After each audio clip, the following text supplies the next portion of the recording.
មេបញ្ជាការកងទ័ពអាកាសរបស់សៀមចេញមកអះអាងជូនចំពោះប្រជាជនកម្ពុជាថាការប្រើប្រាស់យន្តហោះចម្បាំងរបស់យោធាសៀមគ្មានចេតនាធ្វើឲ្យពលរដ្ឋសៀមរងរបួសនោះឡើយ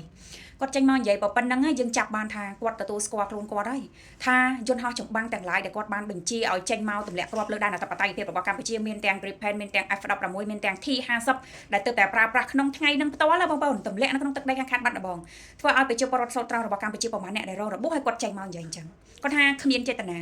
ក្នុងការធ្វើឲ្យពលរដ្ឋកម្ពុជារងរបួសនោះទេបងប្អូនស្ដាប់គាត់ទាំងអស់គ្នាមកพี่น้องประชาชนชาวกัมพูชาว่าเราไม่มีเจตนาทำร้ายท่านเลยทั้งหมดគាត់សូមអះអាងបញ្ជាក់ជូនទៅកាន់ប្រជាជនកម្ពុជាថាពួកគាត់គ្មានចេតនាធ្វើបាបប្រជាជនកម្ពុជានោះឡើយเป็นเป้าหมายทางทหารทั้งนั้นแล้วเราអ្វីដែលគាត់បានធ្វើសកម្មភាពយន្តហោះចម្បាំងរបស់ពួកគាត់ហ្នឹងគឺប្រើប្រាស់ក្នុងការវាយប្រហារគោលដៅមូលដ្ឋានទ័ពរបស់កម្ពុជាតែប៉ុណ្ណោះเห็นว่านานาชาติไม่ได้มีปัญหาไม่ได้มีว่าไทยเรื่องเงียบๆเลยเนี่ยឃើញទេគេនិយាយយកត្រូវទៀតគេថាឃើញអត់បងប្អូនពលរដ្ឋខ្មែរឃើញអន្តរជាតិហ្នឹងអត់មានប្រតិកម្មអីទៅលើប្រទេសសៀមទេតាក់ទងទៅនឹងការប្រើប្រាស់យន្តហោះចម្បាំងហ្នឹងណាបងប្អូនណាដោយវាប្រើលេសចោតអញ្ចឹងណាបងប្អូនថាកន្លែងដែលវាទម្លាក់ហ្នឹងគឺសិតតែជាមូលដ្ឋានទ័ពរបស់កម្ពុជាតែវាអត់បានមើលរូបភាពពីកម្ពុជាដែលវាទម្លាក់ត្រូវកន្លែងណាខ្លះទេហើយបើសិនជាតាមូលដ្ឋានទ័ពហើយមិនបានមកត្រូវជនស៊ីវិលវាអត់មានមើលព័ត៌មានពីកម្ពុជាទេវាថ្លែងតឡែតែថាវាត្រូវ